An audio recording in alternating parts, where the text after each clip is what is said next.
Bien. El ejercicio dice, localice el centroide del área indicada en la figura. Además, usando el círculo de amor, determine la orientación de los ejes principales centroidales. Cuando me refería a que siempre nosotros que tengamos este caso de tener ejes principales centroidales, se refiere a determinar los ejes máximos y mínimos, o sea, de inercias máximas y inercias mínimas que pasen por el centroide de gravedad. Entonces tenemos primeramente que determinar dónde está el centro de gravedad con sus coordenadas x, g y la inercia y g. Y a partir de esa condición recién nosotros obtener las inercias máximas y mínimas aplicando el círculo de Moore. Entonces, lo primero es obviamente descomponer esto en figuras dadas. Para mí creo que es lo más fácil hacer esto, tomar un rectángulo de este tamaño y restarle estos dos rectángulos que están acá. O si no, pueden descomponer en figuras más pequeñas, pero yo voy a tomar esto como figura 1, un rectángulo grande, y los rectángulos pequeños como este figura 2, figura 3. Entonces, no me voy a entretener tanto en hacer el cuadro para determinar los centroides, porque obviamente yo lo que necesito conocer es primero esa figura compuesta y después voy a descomponer otra vez en dos partes diferentes. Entonces, X media o el centro de gravedad va a ser el área de la figura 1, que va a ser 36 por 24 más 12 es por 36 por la distancia del centroide en el eje X, que va a ser obviamente 36 sobre 2, que es 18 por 18. A esto yo le voy a restar la figura 3. Entiendan que esto es A sub 1 por X sub 1. A esto le voy a restar el área 2, que sería en este caso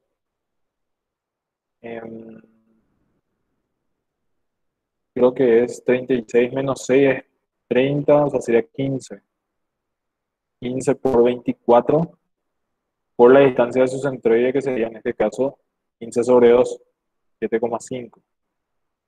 Menos. Este también sería 15, que sería esta figura que está acá.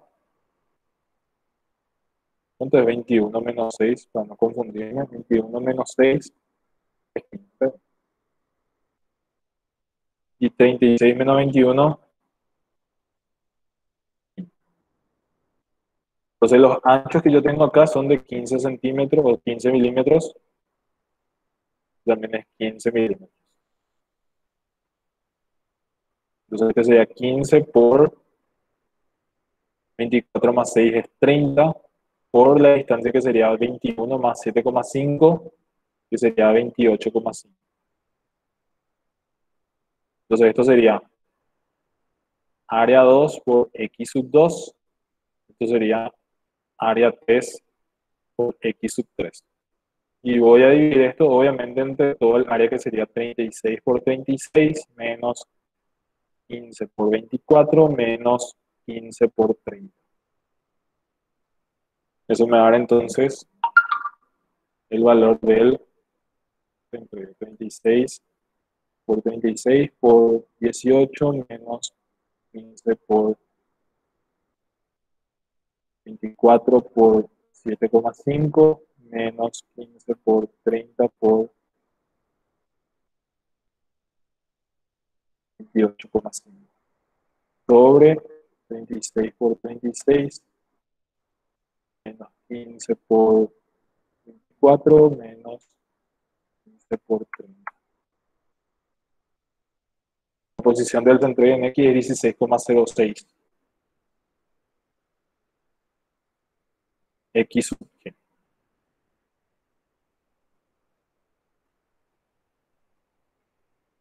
Después determino la inercia con respecto a la posición del centroide en Y, que va a ser el mismo área, no cambia. Lo único que cambia es la posición en Y, que va a ser 36,2, que es 18 también. Esto va a ser 15 por 24, por la posición que sería 18 en Y, menos 15 por 30, por la posición en Y, que sería 30 sobre 2, que sería 15.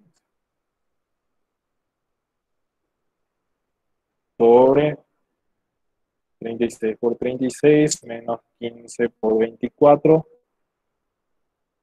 15 por 30. Voy a terminar esto.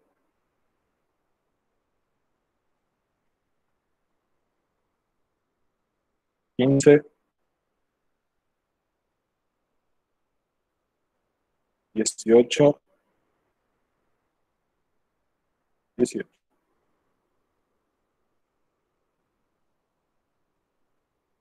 La posición es 20,78 milímetros. Ya conozco la posición del centroide de mi figura. Es decir, mi figura compuesta ahora, que es este elemento,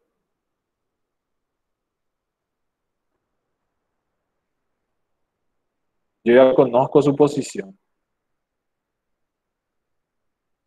del centroide con respecto a los ejes X e Y que yo tengo inicialmente para el ejercicio. Es decir, mi eje Y, mi eje. Voy a tomar la imagen porque es.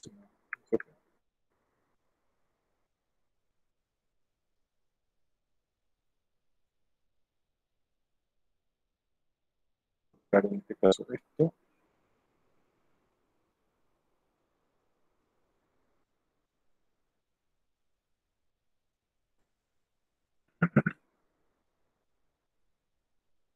O sea, yo ya conozco la posición que en X es 16, que se lleva aproximadamente por acá.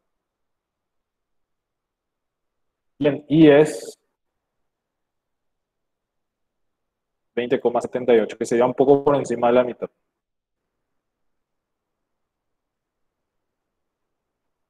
Entonces, este representa el eje X centroidal y este representa el eje Y centroidal. Siempre considerando que el centro de gravedad de la figura es el origen de, de nuestros nuevos ejes. Entonces, ¿qué es lo que tenemos que hacer ahora? Determinar las inercias con respecto a estos ejes. Al eje X y el eje Y, que son los ejes centroidales de la figura compuesta. Pero yo obviamente tengo las figuras que inicialmente dije que iba a utilizar. Eran estas figuras. La figura 1, que es la figura grande. Después tengo la figura 2, que es esta figura un poco más pequeña. Y la figura 3, que es esta figura que está acá.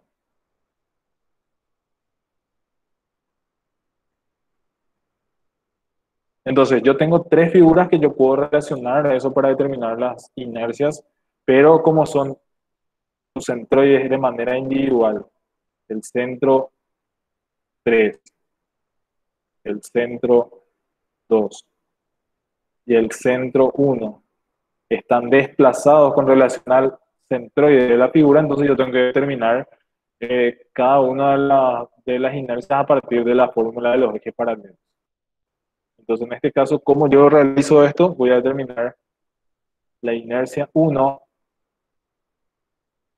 va a ser la inercia de la figura 1, que sea centroidal, más el área por la distancia a los ejes, al cuadrado. Entonces voy a tener inercia con respecto al eje X, inercia con respecto al eje Y de manera centroidal. Entonces voy a hacer mi figura. Acá sí voy a hacer el cuadro para poder hacer un poco más ordenado. Voy a colocar la posición del eje X, la posición del eje Y con respecto a los nuevos ejes de referencia, el valor del área y las inercias centroidales. Inercia en X centroidal, inercia en Y centroidal. Y también, como yo necesito para el círculo de Morse, requiero de tener la inercia centroidal, pero del producto de inercia. Para después determinar el producto de inercia también por el método de Stein. Entonces, la figura 1. La posición de su centroide con respecto al eje de referencia, yo sabía que inicialmente X1 era 18 milímetros X2 era supuestamente 7,5 milímetros, X3 era 28,5 milímetros. Tenía también que las coordenadas en Y de cada figura con respecto a los ejes anteriores era 18 milímetros y 2 era 18 y 3 era 20, 30, 15. Para determinar los centroides con respecto a mis nuevos ejes, que son el eje X y el eje Y, que pasan por el centro de gravedad, voy a hacer la diferencia entre la coordenada real, que sería este, menos la coordenada del centroide.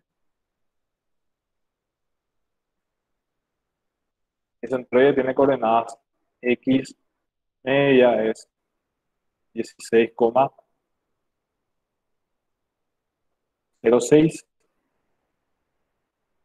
y media es 20,78. Entonces la figura 1, su posición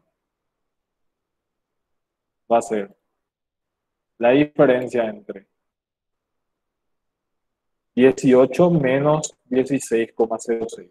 Esa sería la coordenada en X, 1,94. Me indica que está por encima del eje de referencia. La posición en Y entonces sería 18, ¿va? 18 menos 10, en Y es 20,78. Entonces sale negativo menos 2,78. El área ya sabemos que es 36 por 36, 1296. Y las inercias centroidales, esto viene ya por fórmula, es lo que tenemos como dato, que es inercia en X, inercia en Y son siempre BH cubo sobre 12 o B.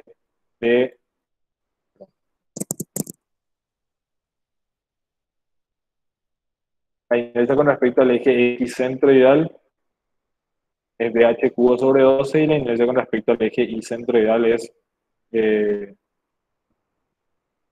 B cubo H sobre 2. Entonces aplicamos ambas fórmulas para poder resolver. La inercia en X entonces va a ser el valor de B, que sería el ancho, que es 36, por la altura, que es 36 al cubo, sobre 2. 139, 36.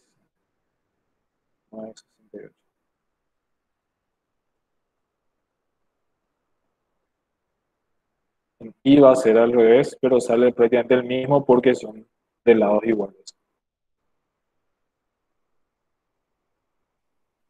La inercia en X es BH cubo sobre 12 para un rectángulo. Esto representa B y esto representa H. Siempre inercias centroidales.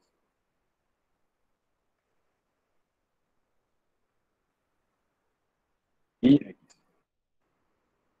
Y la inercia en Z en Y centroidal es B cubo H sobre 2. El producto de inercia es 0 porque tiene ejes de simetría.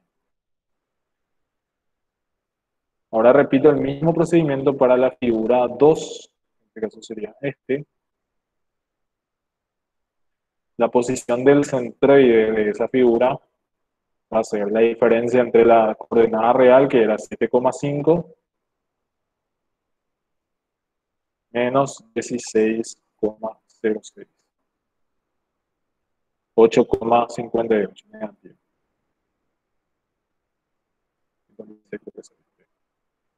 En Y va a ser igual a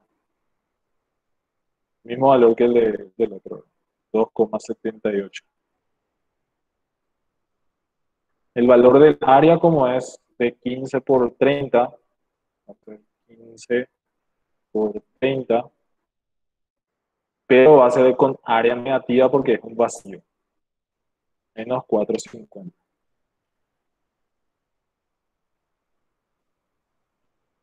Y las inercias centroidales, que obviamente aplican las mismas fórmulas.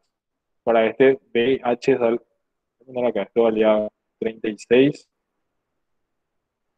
esto valía 36, y acá esto vale 30, esto vale 15.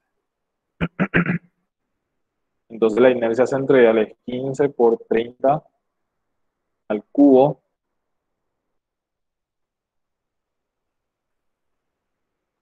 sobre 12 para la inercia en X, 33.750. Negativo porque es un vacío. Lo mismo va a ser en Y. Va a ser 30 por 15 al cubo sobre 12. Entonces va a ser 8.437,5.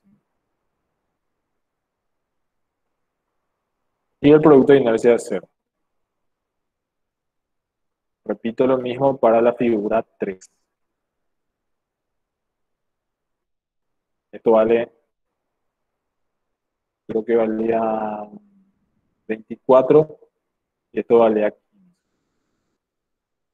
La posición de las coordenadas va a ser para nosotros en X 28,5 menos 16,06. Diferencia entre la coordenada real con respecto al eje Y menos la coordenada del centroide. 12,44. 12,44. Positivo. En Y va a ser igual a 15 menos 20,78. Negativo 5,78.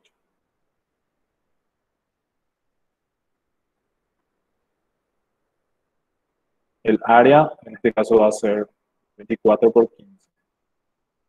Negativo porque obviamente es vacío también. 360. Y aplico obviamente la fórmula. 15 por 24 al cubo sobre 12.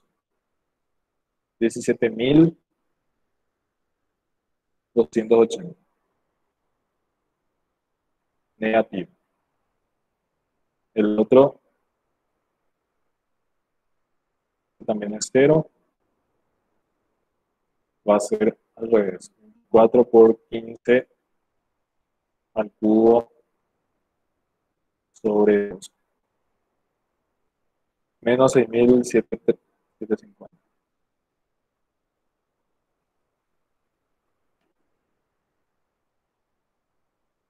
Negativo. Entonces tenemos las inercias centroidales, tenemos los productos de inercias centroidales. Y lo que nosotros queremos determinar es el valor de la inercia con respecto a los ejes X y Y centroidales. ¿Qué hacemos? Vamos a sumar primero estas columnas. Cuando tenemos figuras compuestas, la suma que nosotros hacíamos para determinar cada valor era posible de utilizar. En este caso vamos a sumar 13,968 menos 33,750 menos 17,280. 38,938. Después se va a hacer 13,968 menos 1.437,5 menos 6.750. 124.780.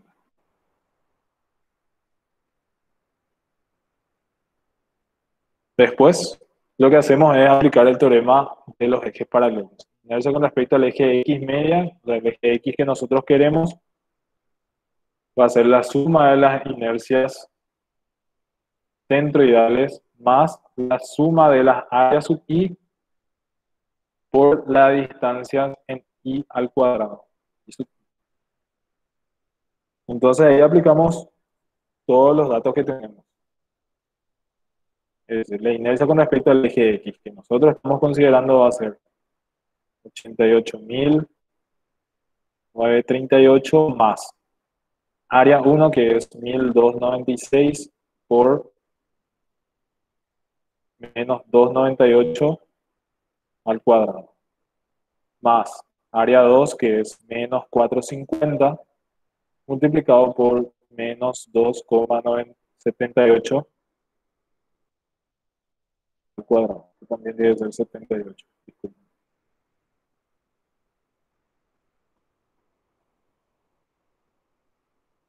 Más menos 360 por menos 5,78 al cuadrado.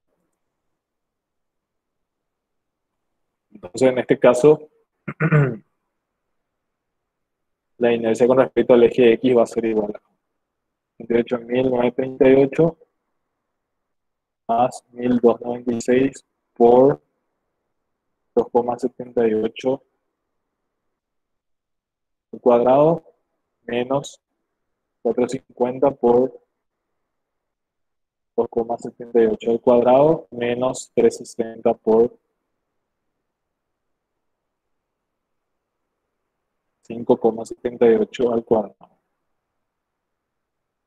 83.449.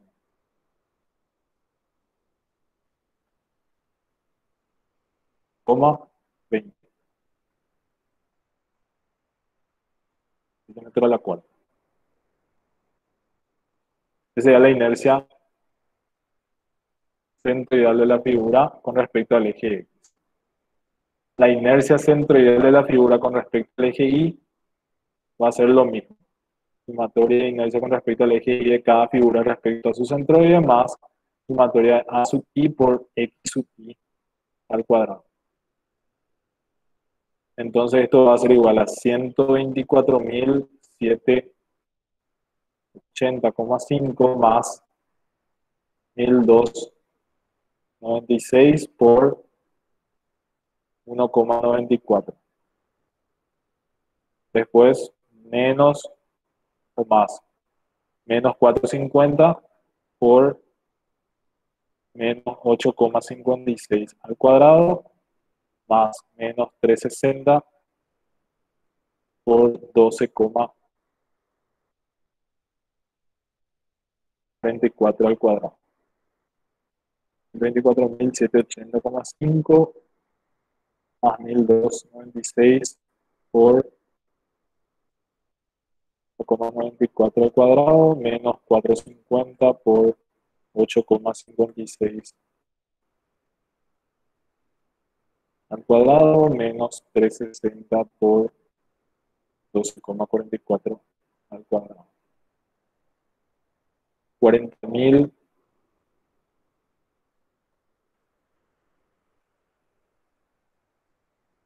a ver si no me equivoqué en nada. Y, y, sí. 40.973,71. Y también tengo que determinar el producto de inercia. El producto de inercia, en este caso de XY, se determina con la sumatoria del producto de inercias XY centroidales más la sumatoria de A sub I multiplicado por X sub I por Y sub I. No tienen que elevarse en ningún exponente, sino que es directamente multiplicar. Entonces, en nuestro caso, sumatoria de producto de inercia tenemos que es igual a 0, no influye, entonces directamente sumar cada una de las áreas, 1.296 por 1,94 por menos 2,78, más menos 450 por menos 8,56 por menos 2,78, más menos 360 por menos 5,78 por 12,44. Entonces el producto de inercia XY va a ser igual a 296 por 1,94 por menos 2,78 menos 450 por menos 8,56 por menos 2,78 menos 360 por menos 5,78 por 12,44. Sale un valor positivo 8.187,00 milímetros de la cuarta. Bien. ¿Qué hacemos nosotros con estos valores? Estas ya son las inercias centroidales de la figura compuesta, las inercias con respecto al centroide. O sea, son inercias centroidales. El método que nosotros aplicamos para determinar este gráfico del círculo de Moore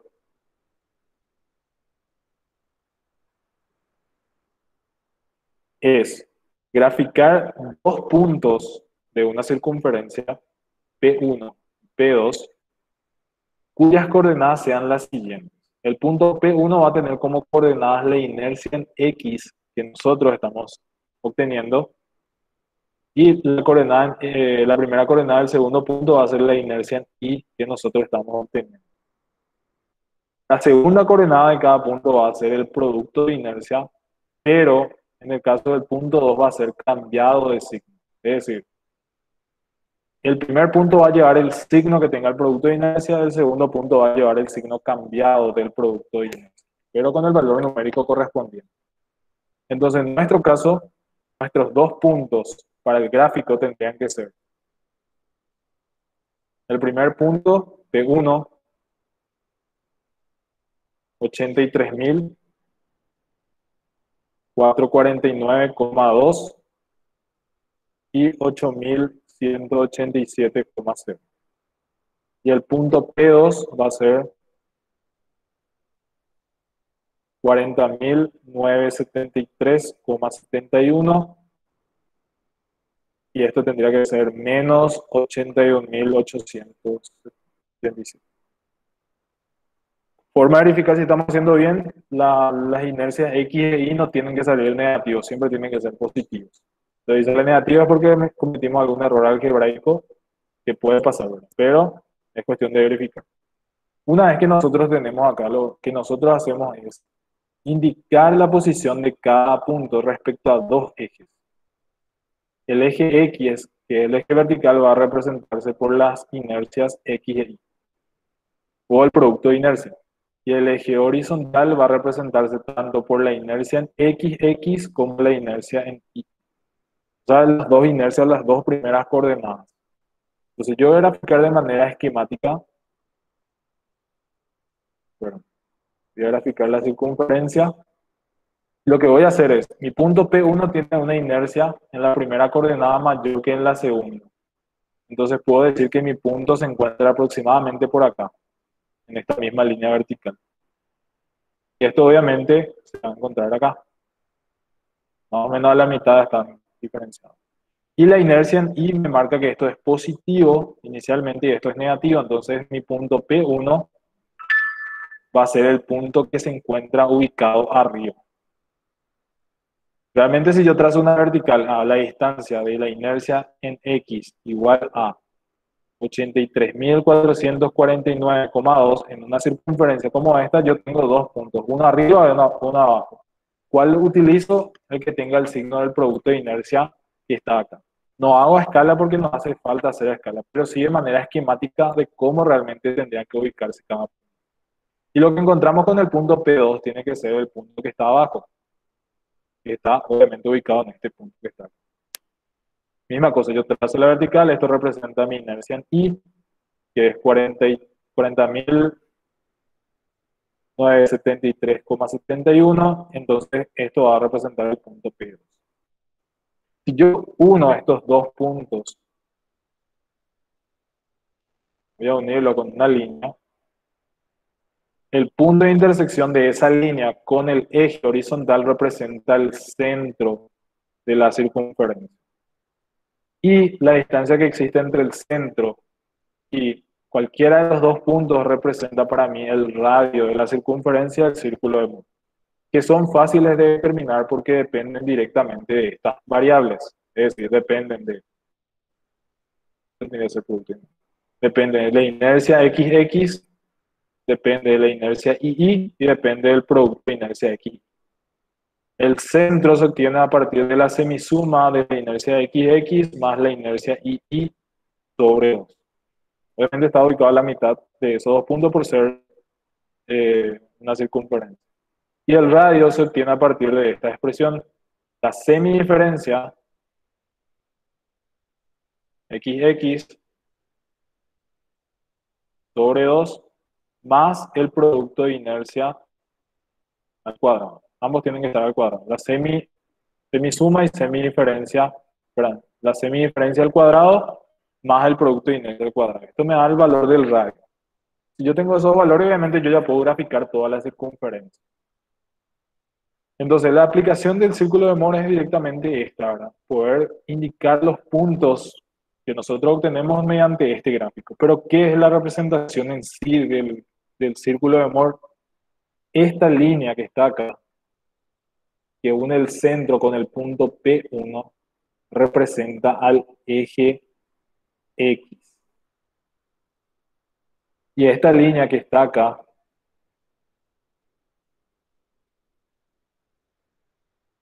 que une el centro con el punto P2, representa al eje Y. Es decir, cada línea o cada rayo vector del centro a cada punto determinado representa un eje de mi gráfico real. Es decir, representa a este eje que está acá. Este es el eje X y este es el eje Y que se grafican en el círculo de Mohr, pero en este caso están sobre una misma recta. ¿Por qué coinciden en una misma recta? Primero, una de las propiedades del círculo de Mohr, los ángulos entre rectas o ejes en, en el gráfico real se dibujan el doble en el círculo de Mohr.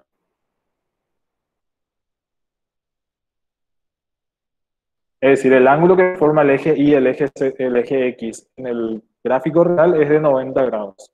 Entonces en el círculo de Mohr siempre van a formar el mismo, o sea, el ángulo pero duplicado. En este caso sería entonces 180 grados, que sería el valor del ángulo que nosotros tenemos acá. Entonces es muy importante entender que cuando nosotros obtenemos un ángulo en el círculo de Mohr, ese ángulo en la vida real es la mitad. Y si nosotros tenemos un ángulo en el gráfico real, en el círculo de Mohr tiene que aparecer duplicado. Siempre es la relación la que nosotros adoptamos.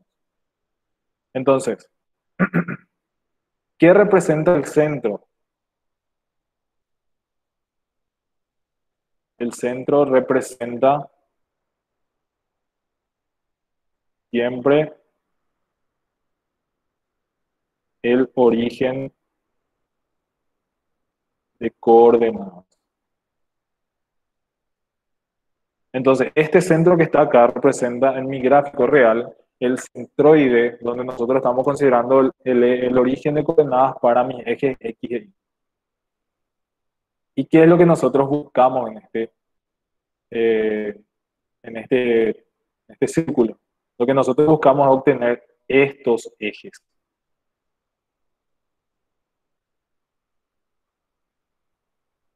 Este es el eje de inercia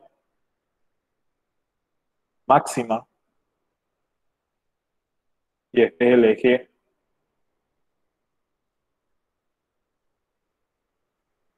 de inercia mínima. ¿Por qué son inercias máximas o inercias mínimas? Porque el producto de inercia es siempre igual a cero. Entonces, donde nosotros tengamos el producto de inercia igual a cero, eso es un eje de inercia máxima o un eje de inercia mínima. ¿Cómo sabemos? Porque obviamente tiene que tener un valor mayor posible entre todos los valores que podemos obtener y un valor menor. Entonces, esta es la condición 2.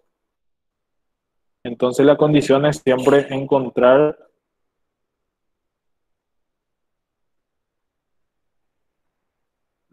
ejes máximos y mínimos de inercia. Que es bastante sencillo cuando nosotros conocemos el radio y el centro. ¿Por qué? Porque obviamente si nosotros conocemos el centro y el radio, tenemos que la inercia mínima o la inercia máxima va a ser igual a la coordenada del centro más el radio. Sumarle dos valores. Y la inercia mínima va a ser para nosotros el centro menos el radio. Que es bastante evidente en la geometría que nosotros tenemos acá. Sumamos la coordenada del centro más el radio y tenemos obviamente la posición de la inercia máxima. Y la inercia mínima la obtenemos a partir de la coordenada del centro menos el radio. Y lo que nosotros generalmente buscamos es obtener la orientación que nosotros tenemos para encontrar la posición de las inercias máximas y mínimas, que sería este ángulo, que en la fórmula dice siempre 2.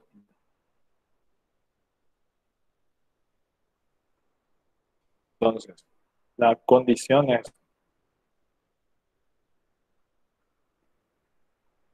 de rotación desde el eje X al eje de inercia máxima o mínima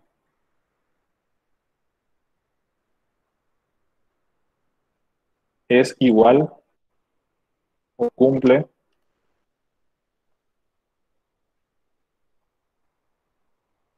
esta condición. Es decir, la condición para obtener el valor del ángulo de rotación tiene que ser tangente de 2 veces el ángulo θ es igual a menos el producto de inercia sobre inercia en X menos inercia en Y sobre X. O también de manera simplificada, menos 2 veces PXY sobre inercia en X menos inercia en Y. Tengan en cuenta que esto es siempre la rotación que se da respecto al eje Y o al eje X en relación al eje máximo o mínimo. Entonces, por eso es que se tiene este signo acá adelante en la fórmula, porque eso nos va a indicar si en sentido horario o antihorario. Entonces, si el ángulo sale positivo,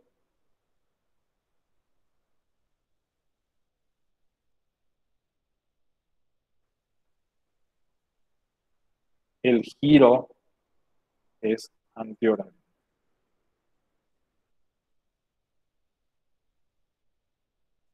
Y si el ángulo sale negativo,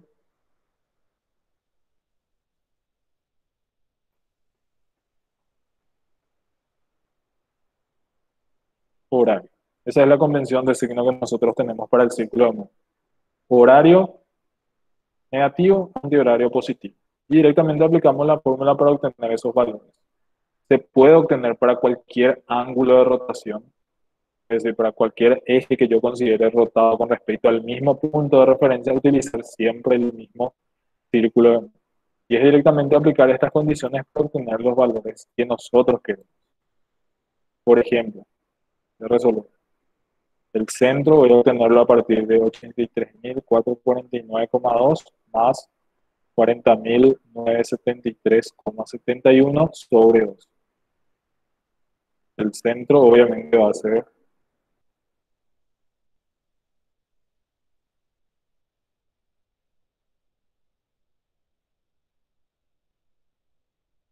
62.211,46. Esta sería la coordenada del centro. Yo puedo obtener la coordenada del radio, que sería 83.449,2 menos 40.973,71 sobre 2. Esto elevado al cuadrado más el producto de inercia, que es 8.170 al cuadrado. Aplico raíz de esto. Voy a por acá. 40.449,2 menos 40.000.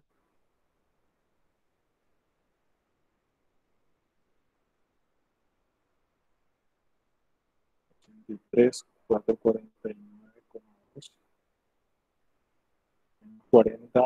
973,71 sobre 2, cierro paréntesis al cuadrado y le sumo 8.117 al cuadrado. El radio sale 22.761,2.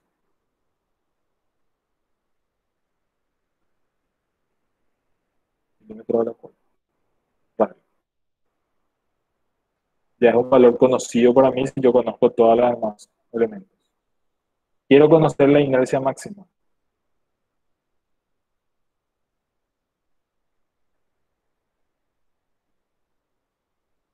En este caso es la inercia máxima centroidal porque nuestro eje está pasando por el centroide. Entonces, I máxima va a ser igual a 62.211,46 más 22.761,2. 22.761,12 más 16.211,46. Y max 88.972,58. La inercia mínima entonces va a ser restándole el radio. Y mínima 33.450,34.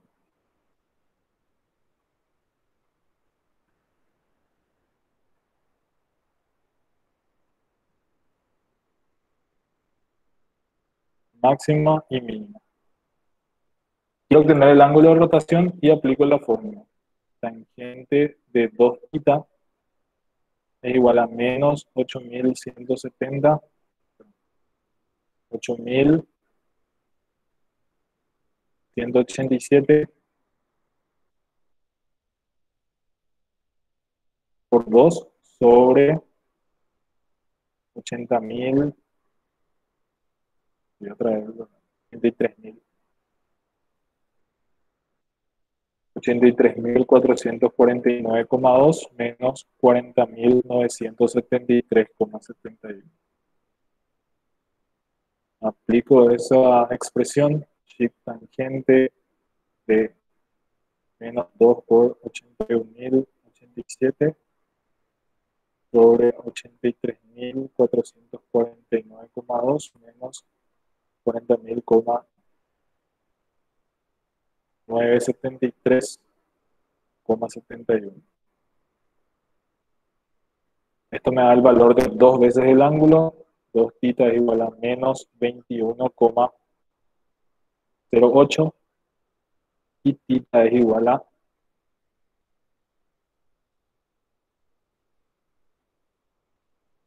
menos 10,54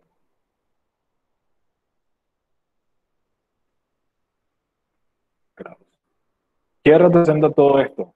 Θ representa el ángulo que yo tengo que girar respecto al eje X de mi figura y como me sale negativo tiene que ser en sentido horario.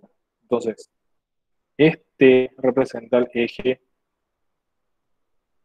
de máxima inercia o puede ser también de mínima inercia y este representa para mi caso el eje de mínima inercia. O también puede ser el eje de máxima inercia. ¿Cómo yo sé si es mínima o máxima? Según el círculo de Mohr. Si en el círculo de Mohr yo paso del eje X, que es esta línea, al eje de máxima en relación al ángulo 2θ, entonces en el gráfico real estoy pasando del eje de máxima inercia, que sería este caso. Y en el gráfico real entonces lo que se hace es se gira solamente esto también va a ser θ. En el círculo de Mohr giramos 2 veces θ, en la vida real giramos solamente θ. Y sobre cada eje ya sabemos cuál es el valor de inercia, que en este caso representan los mayores valores que son I máxima e I mínima. Y tengan en cuenta que para el caso del círculo de Moore, los giros en el gráfico real se mantienen en el mismo sentido en el círculo de Moore. Es decir, si yo giro en el círculo de Moore en sentido horario, entonces a partir en el gráfico real tengo que girar en sentido horario también. Y si giro en sentido antihorario, de la misma manera tengo que girar en ese mismo sentido. Entonces, en nuestro gráfico nosotros tenemos que a partir del eje X yo tengo que girar en sentido horario para llegar al eje de máxima inercia. En la vida real, entonces también, en el gráfico real, también girar en sentido horario para obtener la posición del eje de máxima inercia. ¿Se entiende? Como le dije, este es un ejercicio bastante completo porque abarca todo lo que ya tendríamos que tener para realizar este ejercicio. Determinación de inercia, centroide, producto de inercia y utilización del círculo de Moore.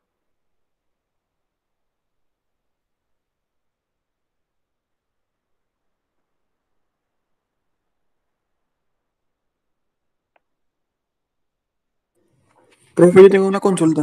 Sí, decime. Ahí en el círculo de Moore, P1 siempre va a ser el eje X, ¿verdad? No importa si P1 está siempre, arriba o abajo. P1 siempre va a ser el eje X y P2 siempre va a ser el eje Y porque están relacionados a las inercias que nosotros adoptamos para cada punto.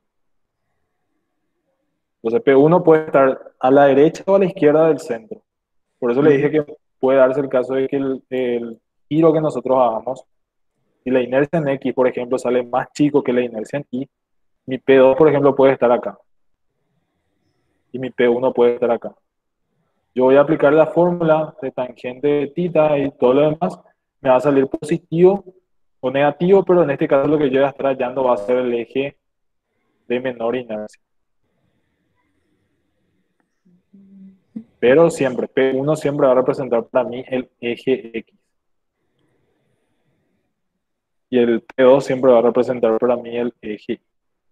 Entonces depende mucho de los valores que nosotros obtengamos en las inercias para saber dónde está ubicado cada punto, puede estar arriba o abajo, porque eso depende también del producto de inercia. Acá, por Gracias, ejemplo, es un profe. caso de un producto de inercia negativo. El valor inicial nos da el producto de inercia negativo, entonces para el punto P2 sale un producto de inercia positivo en su coordenada, entonces pasa a estar hacia arriba. Gracias, profe. ¿Vale? ¿Alguna otra consulta?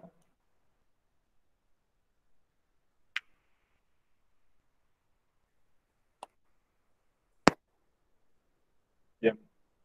En los demás ejercicios hay diferentes variaciones, ¿verdad? De repente puede aparecer otro eje que no sea el eje principal, que gira en relación al eje X en un cierto ángulo, entonces nosotros tenemos que utilizar más o menos geometría nada más para poder determinar las coordenadas de, o sea, las nuevas inercias con respecto a esos ejes. Pero siempre relacionándole al círculo que nosotros adoptamos. Entonces, esos demás ejercicios están subiendo como video tutorial para que tengan disponible y poder practicar con eso. Entonces, si no hay consultas, dejo hasta acá la grabación.